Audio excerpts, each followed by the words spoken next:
Hello everyone, this is Professor Kent and today's recording is review for the final exam. It will cover chapter 1 to 11. Most of the questions will be from the midterm. All the chapters that we did up to the midterms will be in a form of multiple choice question. If you needed to refresh your memory, go back to the review that we did from chapter 1 to chapter 6. So that's what you're going to be doing. So our first question is related to inventory. We have two type of inventory. We have a perpetual inventory system and a periodic inventory system. So we have two inventory system. First one is, it doesn't have to be in this periodic inventory system, and then the other one is perpetual inventory system. Under here we have we have a first in first out, and we have a weighted average method. We will use these two methods to calculate my ending inventory and my cost of goods sold. And same thing under perpetual, I'm going to be using FIFO, and I will also be using, we call it moving average inventory system to calculate your ending inventory and your cost of goods sold. The difference between the both is, under the periodic we do the adjustment at the end of the year. Under perpetual we do go by the date. So that's what we have to do. So what the question is looking for ending inventory and cost of goods sold. So we're going to do first in first out. The first one that came in will be sold first. So there's a different way of doing it. So you could do your purchases here, you could do your sold here, and you could do your ending inventory here. So that's what you're going to be doing. So we have to do it in an order. First one is your March 1st, and what we have is, we have 500 units at $2.50. The cost is $12.50, and these are my purchases, so we needed to pay attention. So my first one is 5 on March 5th. You purchased 250 units at $3.50. The total cost is that. And March 10th we have 175 units at $4.50, 78750. Then we have on the 15th we have 100 times the 5.50, that gives you 550. Now going further, what we did is, they told us sold. So you're looking for cost of goods sold, and you're looking for what is in your ending inventory. So what are we doing? We are doing a first in first out. So we're doing cost of goods sold. When you do that, they told us we have two sales. First sale is on March 11th, then next sale is my 19th. We sold 550 units. You wanted to know if it's a first in first out. I will sell everything from the inventory that was the first inventory. So I sold 500 units at $2.50. That gives me $12.50. But I sold 550. My 50 will come out of my this inventory. So I will sell 50 units at $3.50. That will be my inventory. I need to get my calculator. Oh, I have it here. I thought maybe I had to turn off the so you're going to do 50 times 3.5, and that is my 175. Now if I sold this, everything is sold from here. I only sold 50 units. So if you could keep a track of it, I have 200 units left. So on March 9th we sold 19. On the March 19th we sold 375 units. First I will sell whatever is the left over here. So I will sell 200 units at the 350, and then I will sell 170 units at $4.50 in order to make it to 375. So this will be my 700. If I do this, this will be my 787.50. If I'm looking for my cost of goods sold, you're going to add this number, this number, this number, and this number. So if I add all numbers, 1250 plus 175 plus 700 plus my 787.50. What does this give me? It gives me a cost of goods sold. So this will give me cost of goods sold. I am going to be doing it here. So 1250 plus 175 plus 700 plus your 787.5, and it is 2912 and 50. So I know this is sold now, this is sold. I only left with 100 units, and my 100 units at 550 will be my ending inventory. So that will be my ending inventory. That will be $550 value for our inventory. Now I'm going to show you one more way. So this is what is cost of goods available. If I add all the numbers, that will come up to be 3462.50. If I take this number minus my ending, will also give me cost of goods sold. So cost of goods available minus your ending inventory will give me cost of goods sold. So minus the 550 will give me the 2912.50. So either work it this way or you work it this way, but in order to get a full marks, you needed to show the way I am showing you. So I am going to erase this. My next one is to calculate the weighted average inventory. So I could have done it there, but I am going to recalculate it to show you how to calculate weighted average shares. Weighted average. So again, we needed to do it in a date order. So you needed to do in date order. So we have, first is your beginning, which is 500 units at $2.50. You could do it this way or the way I was showing you earlier too, but I like it this way too. Sometimes some things are done easy. So March 5th, what we did is we purchased, which is 250 units at $3.50, and the cost is $875. So I needed to make it one. How do I make it one? By putting it in a date. So I have 500 and I have 250. So I add these two numbers, that will give me 750. I add these two numbers, which is your 1250 plus the 875 gives me 2125. My average, we call it a weighted average. So I take 2125 divided by 750. So they said to round the cost to the nearest dollar. So what we're going to do is 2125 divided by 750. I will have $2.83. And then my next purchase is March 10th. And what did we do?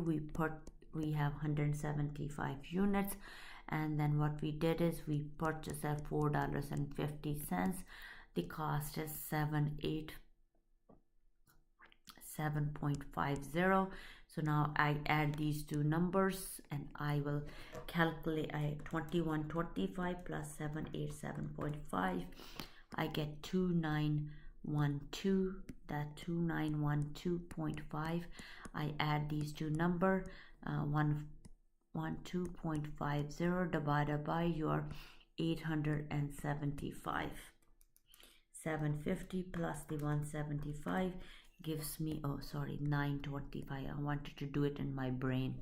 So if I add these two numbers, that gives me 925. If I do add those two numbers, it will give me 2912. So if I take my 2912.50 divided by 925, gives me $3. I'm going to put it, this will give me $3.15. So you know where I'm getting the numbers. So $3.15. Now I sold on March 15. If you sold it, you minus the 100 units. How much did we sell it for? The cost that we just calculated, that is 100, and then this will be a minus, multiply by $3.15. So that this number is $3.15. So if I take that number, it will be your,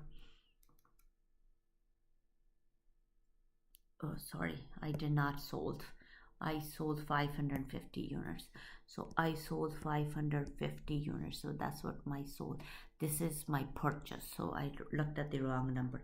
550 multiplied by 3.15 gives me 173250. So what am I left with? I take this number minus my, that number will give me 925 minus 550 gives me 375 units. I go the same thing at the right side. So that'll give me 1180. Now we're gonna go to our next one. My next one is my purchase, and this will be at $3.15. Now we have a purchase. My purchase is March 15th. Now this was 11th. So this is March 15. What did we do? We purchased 100 units at $5.50. Total value was 550. I add these two numbers. So what do I get? I get 475 here. If I add 181 plus the 550, it gives me 1730. I divided by the 475, divided by 475 gives me $3.64. So $3.64. What is that? That is an average cost. And then if I were to do that, this will be my 1730. Now we sold 375 units. When I do that, I minus it. I sold it. When did I sold? On March 9th. And we will sell it at $3.64. And I will do 3.64 multiplied by 375. That gives me 1365. And what do I left with? 17 minus this. If I take these two numbers, subtracted from each other, that is my 365, and this is 100 unit at $3.64. So you can round it up to, so a dollar 1 cent is a rounding. So if I multiply, it should get me the same number. So but the question is asking for what? The question was asking for cost of goods sold and an ending inventory. When you are looking for an ending inventory, we already have an answer. This is my ending inventory. So 100 units at $3.64, and you could do a 364, or you could also do $3.65, which is 365. Either you report 65 or you do 64. Either answer is a correct answer. Now this is for my ending inventory, and they are also looking for a cost of goods sold. Cost of goods sold. If you have a cost of goods sold, I will take this number, which is we sold 550 units and we sold it for $173.50, and the cost was $3.15. We also sold this units because they told us it's a sold. That is 375 units at $3.64, which is your 1364 or 5. It doesn't matter. So 4 or 5. So this is going to be 5. So these two are my cost of goods sold. That will be 925. If I add both numbers out, and that will be 1732.5 plus your 1364 gives me 3096 point, sorry, 732.50. I'm working it out as we go, so that gives me 3096.50.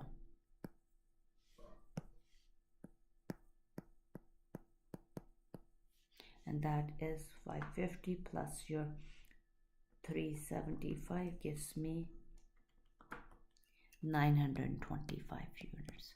So this is what we're looking for. Let's go further And now what are we looking for? We are looking for the next question. Next question is also from the inventory chapter, and in this inventory chapter we have to calculate the ending inventory.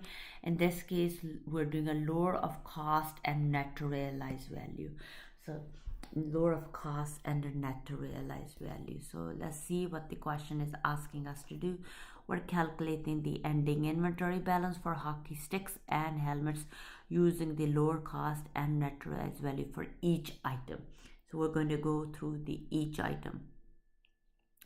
If they're doing an each item, I am going to calculate it here. What we're going to do, we are going to calculate total cost here.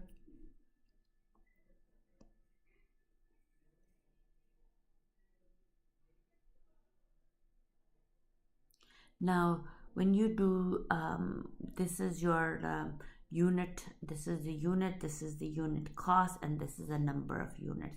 So now there's a different way of calculating it. So now we have a hockey sticks and we have each item. So when you have it, these are my units. So if you look at it, these are my units. We call it lower of cost and net realized value. So what we're going to do is, so you could do the cost first and then multiply by the units to get your answer. So my number, this is number of units. So in this case, these are 30, these are 57, 11, 10, and 25. So lower of cost and net realized value. So I compare these two. Which one is lower? 95 is lower. Here 150 is lower. Here 250. They both are same. So we are going to do all the hockey stick in one go and helmet in the one go. So let's do that. When I multiply it, what am I going to get? I'm going to get ending inventory. So this is going to be my ending inventory. I will get 2185, 1950, and I will get your 1425. So we have 14250. Going further, lower of those two is 125. This is same, it doesn't matter. Here is 75 equal to this will give me 1375, 750, 1875. Now if I add these two together, I will get 23,385. That's what my ending inventory should be. What is the ending inventory? Normally when you think of it, ending inventory is recorded at a historical cost. So they're saying calculate the ending inventory for part A. Your answer will be 23,385. So the answer is 23,385.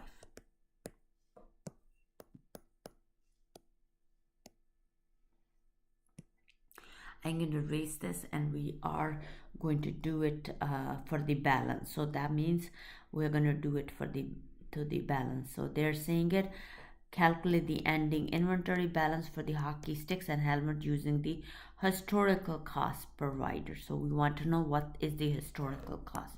When you think of a historical cost, what is the historical cost? Historical cost is the cost that it cost us. So if we have it, if I have, this is my cost that is done on the books.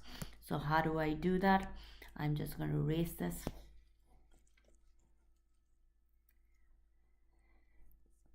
So when you do that, what is my total cost? They are saying or historical cost. I take 23 multiply by the 95. It will give me 2185. Then we get 2600, 14,250. So I take these two numbers and that's the number. And again, I will get 2090. I multiply this, I get 1750. Multiply this, 1875. So if I add all numbers, this will this will be 24,750. So the answer, this will be 24,750. The other answer was your 23,385. So which is accurate? Normally the net realized value is more accurate. So let's go to further and see where the other question is going.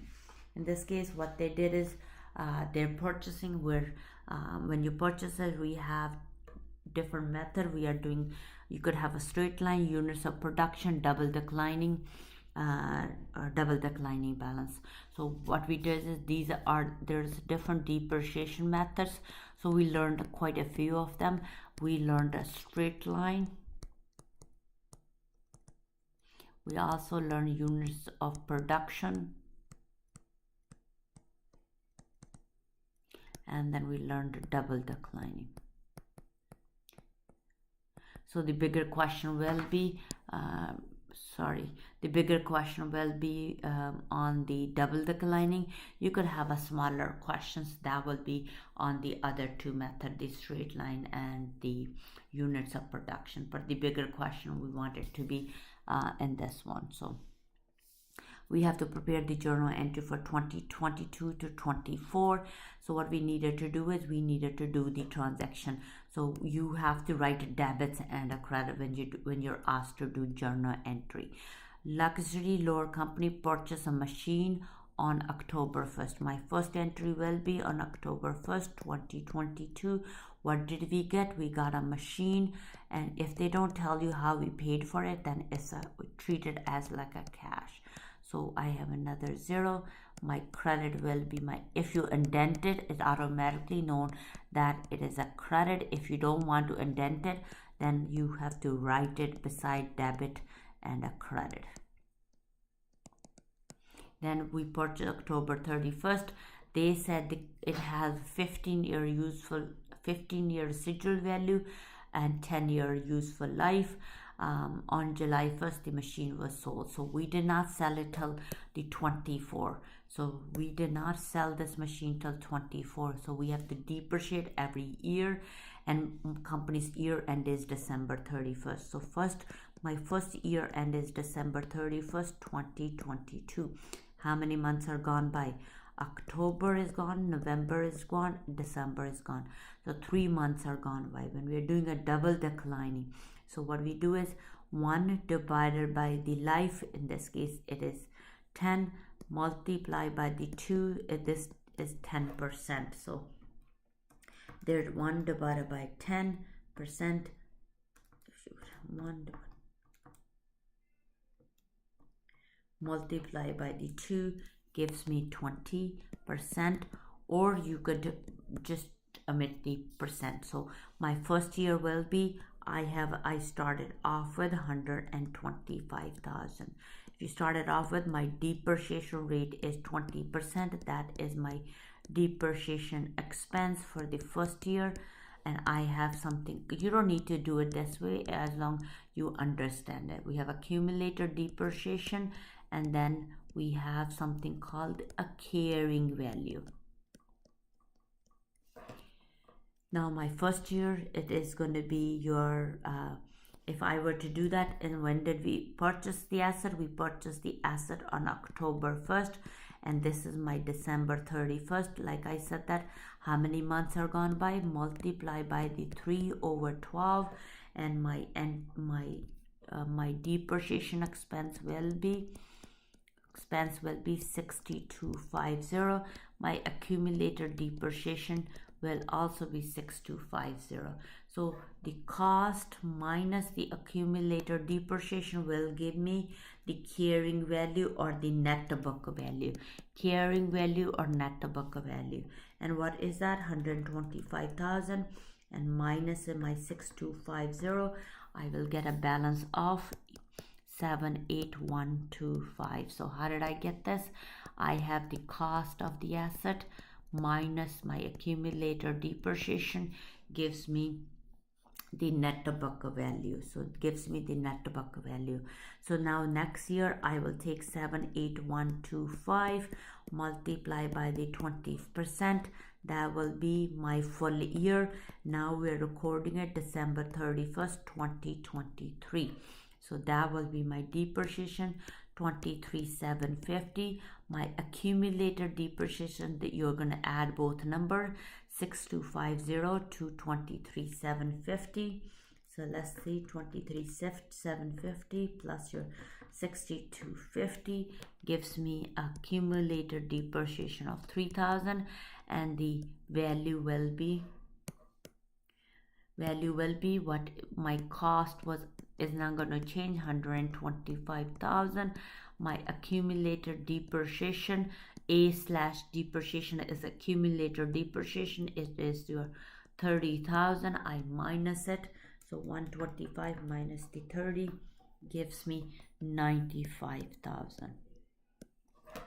I go to my next year, but I don't have to go full year. I only have to go up to July 1st, because we're selling this asset on the July 1st 2024. So when are we selling it? July 1st 2024. 6 months are gone by, 7. Then what we do is 95,000 multiplied by the 20% times 6 divided by 12. My depreciation will be 9,500. It'll be 9,500. My accumulated depreciation will be that. My net book value, carrying about our net book value will be, I'm going to keep doing this over and over, so my cost does not change.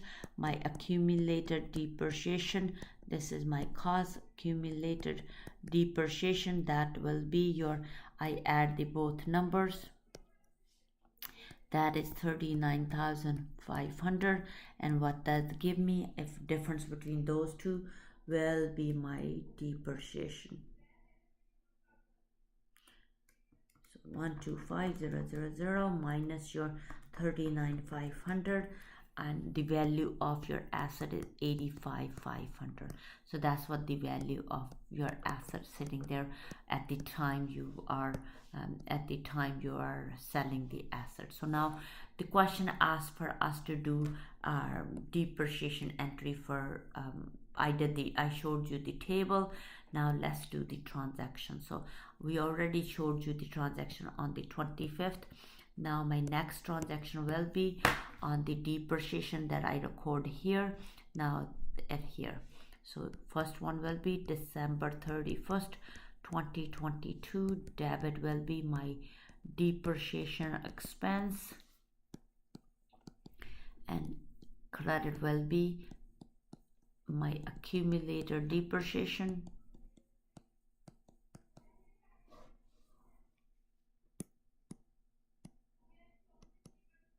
And that is 6250, 6250. I go to my year 2023. I will have the same entry, but the amount is going to be different.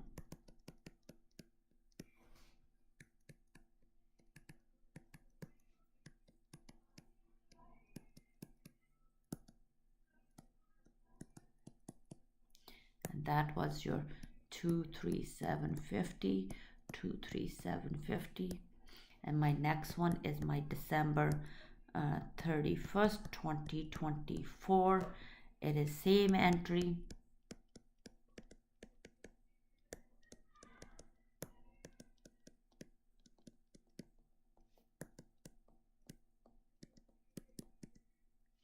and that was 9,500. Now what happens is we sold the asset. They told us we sold the asset for 79,500. The book value of the asset was in your books 85,500. What we did is we sold it. How much we sold it? 79,500. We sold it for less. If you sold it for less, it will be, what will be that? It will be a loss. If you sell it for more, it will be a gain. So in this case, my cash, what we're going to do is, if we sold it, debit will be my cash of 79,500. Now the if you were to do it, the cost of your machinery. So let's do the machinery. We needed to credit the machinery for how much? The cost of the machinery. We have accumulator depreciation that needs to be cleared. How much was the accumulator depreciation at the time we sold? It was 39,500, and that's what that. If I were to do that now, my entries doesn't balance, so I have a debit, and I have a credit. So my entry doesn't balance. We know that we have a loss on disposal. If you have a loss, it will be a debit. If you have a gain, it'll be a credit. So what I will do is, difference between the both numbers will be 6,000. So if I add up all my debits, it will be equal to your credit. So we have a loss. Our loss difference between those two is my loss. It'll be 85,500 minus 79,500 gives me a loss of 6,000. Let's go further. We have a lot more transaction. I thought we are done. All right, so let's go to our next question. Our next question is asking us to do a payroll. So again, we were asked to record all the transactions. My next transaction is to do a payroll. Again, you will be asked to do a payroll at the time you pay the employees, at the employer deductions, and then remittance. So 3 entries. So in this case, we're only asking. So it is on October 1st. October 1st, what we have is, we learned we have something called the gross pay. My gross pay is 16,200, and these are my 3 mandatory deduction. We have CPP, we have EI, and we have income tax. So these are the 3 mandatory deduction: 802, 259, and 2,800. So these are my mandatory deduction. And what does that give you? It gives you a net pay. My net pay is 12,339. So now they told us that this is a payroll for October 31st, and at the time we record their liability and the amount that is due to CPP. So we are going to do an entry for the employee when we pay the employee entry, and we are going to do an employer entry. So these are the 2 that we're going to do: employee entry .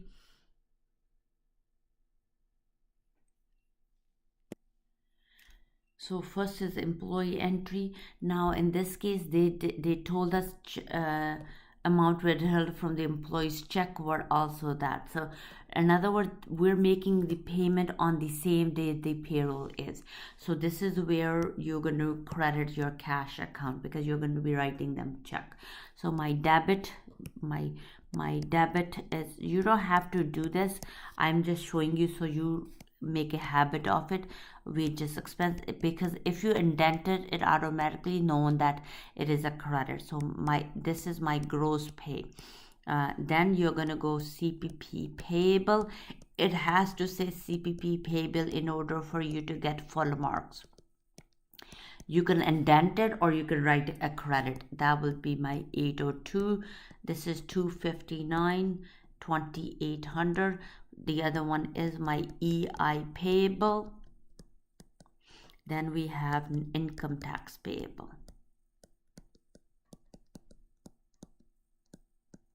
So then leftover is my net pay. Net pay will be my cash for 12339. So this is employee entry. Now we needed to do is employer entry. And if I ask you for a remittance entry, then you do a remittance. Otherwise, you don't need to. Only do what you're asked to do. For that, what we have is, we are going to debit the wages expense, but we don't. What we have is, we have CPP payable. We have EI payable. And when you do that, you take the CPP, whatever the amount is, we match the same, so that is 802. So your payable will be the same. Whatever you take it out of the employees, you deduct your portion is as employer is the same. Then my next is my EI, whatever we deducted from employees, in this case 259, multiply 1.4. This is a formula that is given to us by CRA at the beginning of the year when they tell us how much to deduct. So if I multiply by that, it will give me 363. Now I could have another entry, and that is for remittance entry. You don't need to do that, only if you're asked to do that. If I add both numbers, that should be 1165. Now what I have to do is I have to do CPP payable, EI payable, income tax payable. Now we have to pay the money to the government. It's a credit and it's a cash. When you do CPP payable, I will take 800 from the first entry, 802 from the second entry. When you do EI, you 259 from the first entry, 363 from the second entry. For my income tax payable, it is the amount that from my first entry, which is your 2800. So 802 multiplied by 2, I will get 1604. I have 259 plus your 363. It will give me 622. And if I add all three numbers together, that's the payment that as an employer I'm going to make it to the government, 5026. So you could be asked to do 3 entries, or you could be asked to do 2 entries. Depends on what you're asked, and that's what you're going to be doing. Depends on what you're asked to do. So let's go to our next one. My next question is to do the payables. So not payables. What we're doing is when we issue a bond, we could be issuing it at a par value, or we could be issuing at a premium or a discount, and you're asked to do an entry. So the first one is calculate the amount for cash concern would receive if the bond was sold under each one. So we're going to do part A, and we're going to do 1, and my 1 says 7%. So what happens is, we learned in the classroom is that you have we have 2 things in the bond. So we have a face value of our bond or a debt, which is 200 million, and then we have a present value of our bond. Present value is what the cash is called, what the cash we receive.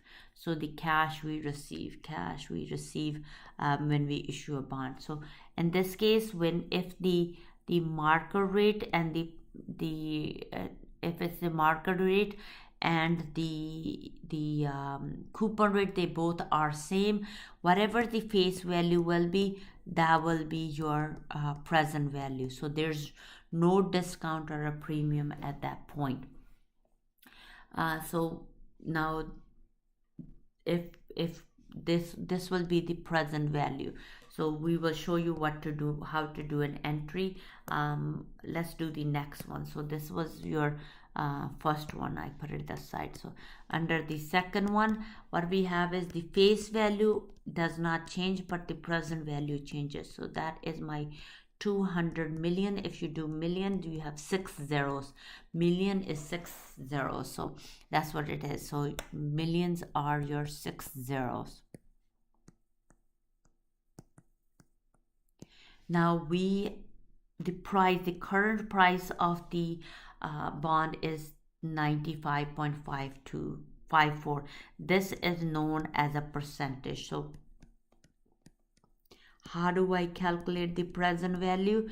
So you take the face value of your bond, which is 20 million. I multiply by 95.542 percent, and it gives me the present value of the bond. It will be 191,084,000, and this will be the cash received. So when we do bonds, what we do when we do a journal entry at the time you issue the bonds, we think how much cash we are receiving. So if it was under 1, this is the cash we're receiving because they both are same. When we say par value, they both are same. My cash will be 200 million, and my bond payable, or we issued a in this case we could be issuing a note, or you could do a bond payable. So we could do it bond payable, which is your 200,000. So that's my bond payable, 2 million, 200 million. So 6 zeros. So I have 6 zeros. And if it was number 2, the cash we received, it was 191,084,000. So debit will be your cash, credit will be my bond payable. It will be 19,1084000. So this will be your entry at that point. So now what happens is that the present bonds are recorded at a present value. So the bonds are recorded at a present value. Now my next, I thought I had another question.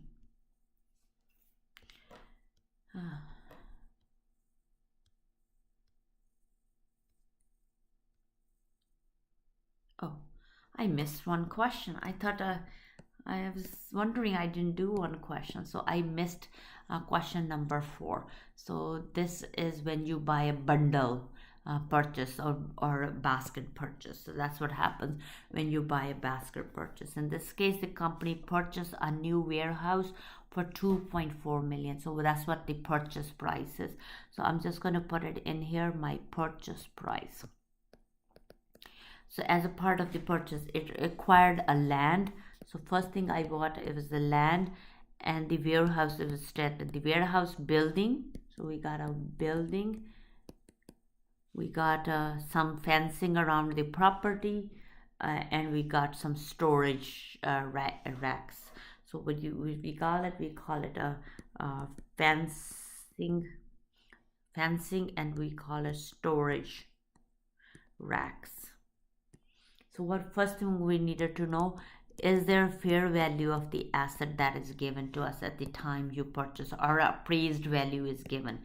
So yes, we are given appraised value, and that is, they said the total component and appraised completed at that time, their value component was 2.6 million. I think I missed a part of the question. You needed to know how much each one will be. So you needed to know the fair value, and I missed that question. And the question should be the fair value of all the asset is 2.6 million. I needed to put in a number. So this is the fair value which is missing in the question, and I will upload a new one so that you have all the information. This one was 260. This was 100 and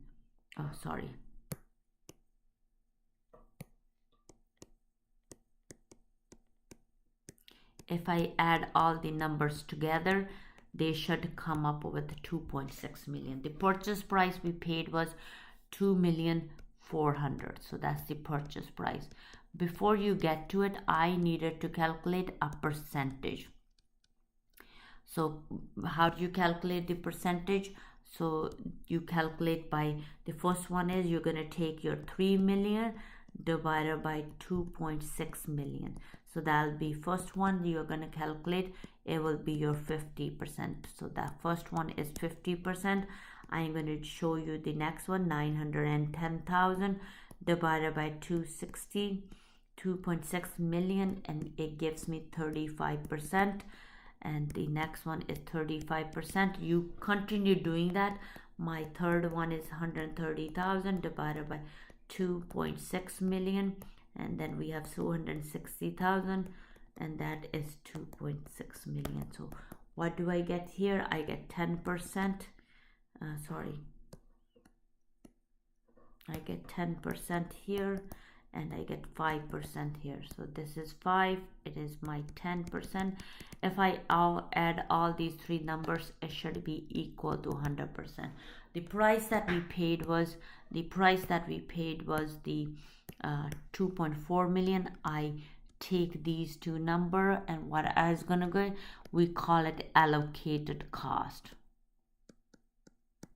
and that will be 1200 1200 multiply by the 240,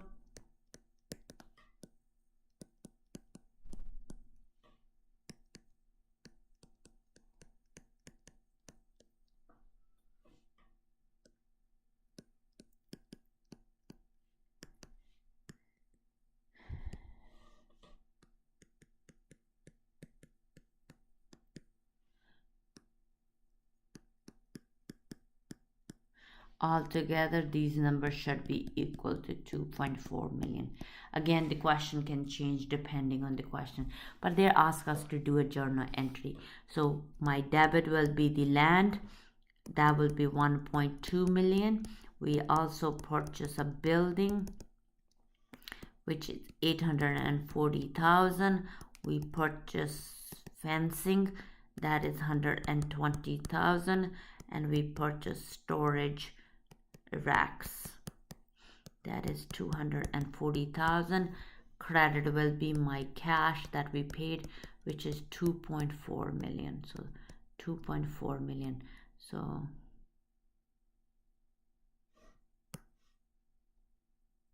that will be 400. So this is to, if I, these are again my debit, this is my debit, this is my debit, and this is my debit. So these are my debits, and this is my credit. CR stands for credit, and that's the cash we paid. So CR stands for credit. So this was my review questions from chapter 1 to chapter 11. Again, the bigger question will be from what we haven't tested on. The multiple choice question will be from everywhere else. So there will be multiple choice question and a bigger problem. These are basic questions that we did. If you need more work, go back to the activities and do the questions that we did in class and the activities. Concentrate more on the in-class activities that we did. This is it for now. Thank you so much for listening to me. Thank you for tuning in, and thank you for subscribing to my channel. Take care and bye for now.